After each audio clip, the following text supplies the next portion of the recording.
ગઈકાલે રાત્રે મુંજકાના પૂર્વ સરપંચની કારે બાઇકની ઠોકરે લેતા માતાનું મોત થયું હતું, જ્યારે પિતા પુત્ર ઇજાગ્રસ્ત થયા હતા. ગઈકાલે રાત્રે આરશા વિદ્યા મંદિર પાસે મુંજકા ટીટોળિયા રોડ પર આ બનાવ બન્યો હતો.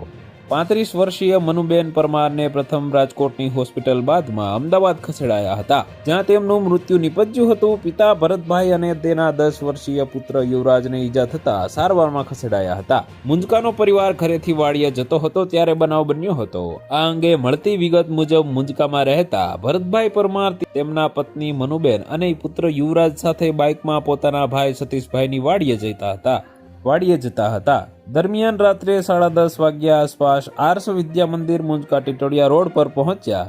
ત્યાં પૂરપાટ ઝડપે આવતી GJ3NP 9651 નંબરની કારે બાઇકને હડફેટે લીધું હતું.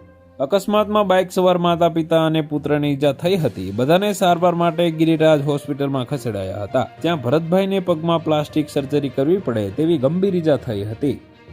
તો વધુ માહિતી મેળવવા માટે ચેનલ સાથે જોડાયેલા રહો. વિડીયો પસંદ આવે તો લાઈક કરી દેજો. ચેનલમાં નવા છો તો સબસ્ક્રાઇબ કરી દેજો.